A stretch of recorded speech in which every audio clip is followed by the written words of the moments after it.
Bienvenue dans cette nouvelle vidéo, donc une correction encore de bac 2024, là c'est la Polynésie exercice numéro 3, c'est visiblement des probabilités. Pour ceux qui me connaissent pas, je m'appelle Damien Frété, je suis prof de maths privé depuis maintenant 10 ans, j'ai aidé une centaine d'élèves à passer leur bac et à réussir à booster leurs notes. J'ai un accompagnement, il suffit de cliquer sur le lien dans la description, vous pouvez aussi télécharger les 30 questions qui vous aident à être prêt pour le bac. C'est parti. Alors, les demandées seront simplifiées. Ah voilà, donc données sous forme de fractions, très important. Si on les met pas sous ces formes, on va perdre 0,25 à chaque question, donc c'est pas bon. Donc on lance 3 fois, on voit ces probas, là je vois que ça a l'air d'être la loi de proba standard, hein, et en dessous ça a l'air d'être le cas courant, donc ça c'est vraiment le truc à savoir faire je pense, avec un sachant, donc là c'est au moins exactement. Ah bah écoute, on va voir ce qui se passe. C'est peut-être même pas de la loi binomiale, ni rien. Donc, on lance 3 fois de suite une pièce de monnaie bien équilibrée. Ok, on note x, la variable aléatoire qui compte le nombre de fois sur le 3 lancés, où la pièce retombée s'efface. Ok, d'accord. La nature et les paramètres de la loi, bah c'est une loi binomiale. Elle est là, la loi binomiale. C'est une loi binomiale, du coup, de paramètres n et p.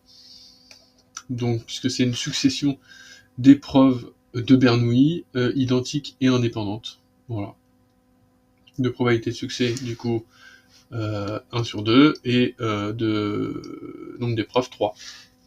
Donc soit on a 0 faces, soit on a une face, soit on a 2 faces, soit on a 3 faces. Ok, recopier et compléter le tableau, bah c'est très simple. 0 face, bah du coup, en fait, à chaque fois, on a une chance sur 2, puissance 3, je crois. Donc, si je fais 0 face, c'est-à-dire que je fais 3 fois pile, et j'ai une chance sur 2 d'avoir pile, donc ça va être 1 sur 2, puissance 3. Okay. Si je dois rendre irréductible, bah j'ai pas le choix, hein, ça fait 1 sur 8. Parce que 2 puissance 3, ça fait 2 fois 2 fois 2. Pareil pour nombre de faces, 3 fois face, c'est 1 sur 8. Au milieu, bah, j'estime que ça va être la même chose, mais du coup, il y a plusieurs chemins, donc ça va être ce qui reste. Du coup, il nous reste sûrement 3 sur 8 et 3 sur 8. Voilà, vous me direz si vous avez obtenu la même chose, si vous trouvez ça logique. Vous pouvez également faire un arbre pour faire remplir cette loi de probabilité. Donc le tableau, là, ça s'appelle une loi de probabilité. Voici les règles d'un jeu. Donc partie B, voici les règles d'un jeu où le but est d'obtenir 3 pièces du côté face en 1 ou 2 essais. Ok, on lance 3 pièces équilibrées. Si les 3 pièces sont tombées du côté face, la partie est gagnée. Sinon, on conserve, les pièces tombées côté face sont conservées et on relance. Ok, d'accord, ça marche. La partie est gagnée si on obtient 3 pièces du côté face, sinon elle est perdue. Ok, d'accord. On considère les événements suivants. Gagner la partie. Ok, et pour tout entier k compris entre 0 et 3, les événements AK. Ok, ça marche. Du coup, on a les réponses à la question d'avant. Hop là, mince, pardon. 1 sur 8, 3 sur 8, 3 sur 8 et 1 sur 8. Du coup, si vous n'avez pas trouvé, vous avez les réponses ici. C'est bien. Ensuite, j'ai une chance sur 8 d'avoir 3 faces, c'est ça? Le premier, c'est 3 piles, pardon. Du coup, après, j'ai encore une chance sur 8 de gagner. Et 7 chances sur 8 de perdre. Ensuite, si j'ai une face, moi je vais faire l'arbre d'abord, hein. Je vous dis, je vais pas faire la question, je vais toujours faire l'arbre d'abord pour bien comprendre le cas, me poser toutes les questions, et ensuite les réponses sont sur l'arbre, donc ce sera facile. Donc si j'ai eu une face, ça veut dire que je vais garder une pièce, il va m'en rester 2 à jouer. Donc 1 sur 2 fois 1 sur 2, c'est mes chances d'avoir 2 faces à la prochaine, donc 1 sur 4 et là 3 sur 4. Si j'ai déjà 2 faces, après j'ai une chance sur 2 de gagner.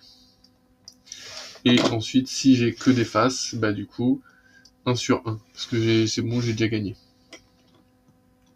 Démontrer que P de G, ça sachant à 1.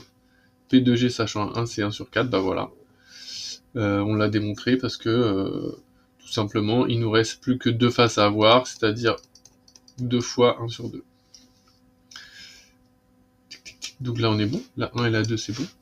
Quand on vous dit démontrer en la question 1, comme ça, là, c'est pas une démonstration de malade, hein, c'est juste expliquer comment vous avez trouvé. Là, par contre, démontrer que la probabilité P de gagner ce jeu, et ça, là, faut faire une formule à ce niveau-là. Du coup, bah, gagner, c'est probabilité totale, P de G.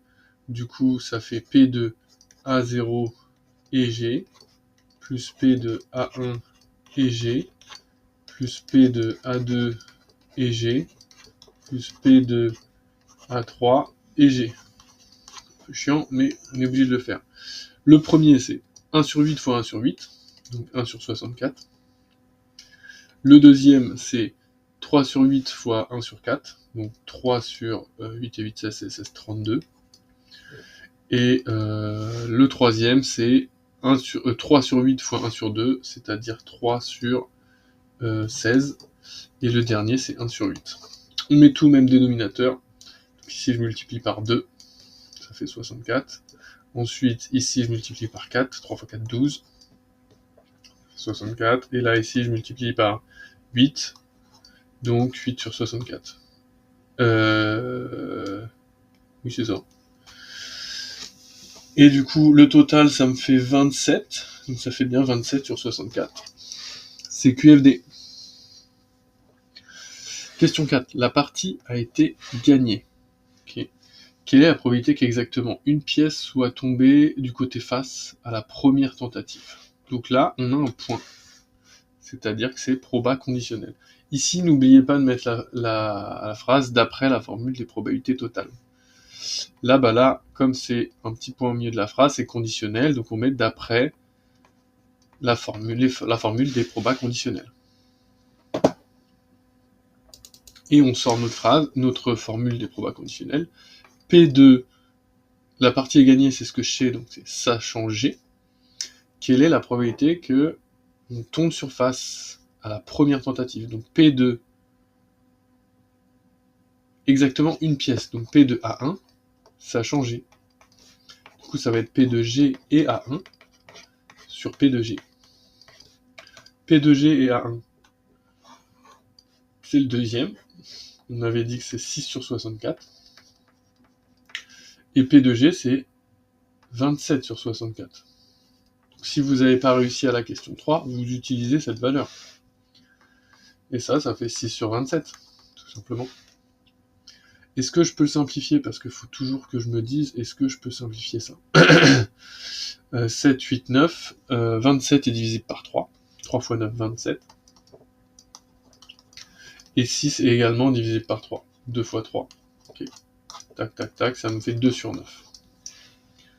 Parce qu'il ne faut pas oublier, hein, ils ont dit au tout début qu'il fallait les mettre sous forme irréductible. Combien de fois faut-il jouer à ce jeu pour que la proba de gagner au moins une partie dépasse 0,95? Ok. P de x supérieur ou égal à 1 doit être supérieur ou égal à 0,95. Supérieur ou égal à 81, c'est 1 moins P de x inférieur à 1. Okay. Et inférieur à 1, c'est égal à 0. Okay. Combien de fois faut-il jouer à ce jeu pour que la proba de gagner au moins une partie dépasse 0,95? Ouais, c'est ça. Du coup, probabilité de gagner, c'est, on a dit, 27 sur 64. Du coup, ça suit une loi binomiale. Ok. B qui a pour proba de succès 27 sur 64. Et le nombre d'épreuves, c'est ce qu'on cherche. Du coup, on va transformer ça en calcul avec la loi binomiale. Okay. P, donc c'est K parmi N, P puissance K fois P puissance N moins K. 1 moins P puissance N moins K. Okay. P, c'est proba de succès. Donc, 27 sur 64. Et 1 moins P, c'est proba d'échec. Donc, c'est le complément à ça. Donc, 3, 30, 4, 5, 6, 7. 37 sur 64. On veut qu'il y ait 0 succès. Donc puissance 0 ici, donc ça fait 1. Le nombre de chemins qui mènent à 0 succès, il n'y en a qu'un seul, donc k parmi n, ça fera 1. Et ici, proba d'échecs, puissance nombre d'échecs, on veut que des échecs, donc on en veut n échecs. Okay. Donc au final, p de x égale 0 est égal à 37 sur 64 puissance n. Donc 1 moins ça, on n'a plus qu'à résoudre. Ça, c'est une question qui arrive quasiment dans chaque exoproba. Je crois que j'ai vu, c'est soit vous avez celle-ci, soit vous avez Bien-Aimé Tchebychev. Donc, là, ce que je fais, c'est que je passe le 1 de l'autre côté, ça me fait moins 0,05. 37 sur 64 puissance n. Les moins, je les enlève en multipliant par moins 1 mon inégalité, ce qui me change le sens. Ensuite, j'applique le ln pour pouvoir passer le n devant. Si j'applique le ln à gauche, je dois l'appliquer à droite. Donc mon n, maintenant, il est passé à l'étage normal de mon inéquation. Du coup, je vais pouvoir me débarrasser du ln de 37 sur 64. Du coup, ça va changer le sens de l'inégalité, puisque ln divisé par un nombre négatif, ça change le sens, et ln de 37 sur 64 est négatif, car 37 sur 64 est un nombre compris entre 0 et 1, ce qui rend le ln négatif. Je vous laisse calculer quelle est la valeur de n, et n'oubliez pas d'arrondir, parce que si on obtient, là mettons, je sais pas, 11,7, bah du coup, il faut que je trouve un n supérieur ou égal à 11,7, c'est-à-dire 12, parce que n c'est un entier. Voilà, encore un exercice assez simple. J'espère que ça vous a aidé, mettez un pouce bleu pour me soutenir, abonnez-vous, bon courage pour vos révisions, et on se dit à bientôt dans une prochaine correction.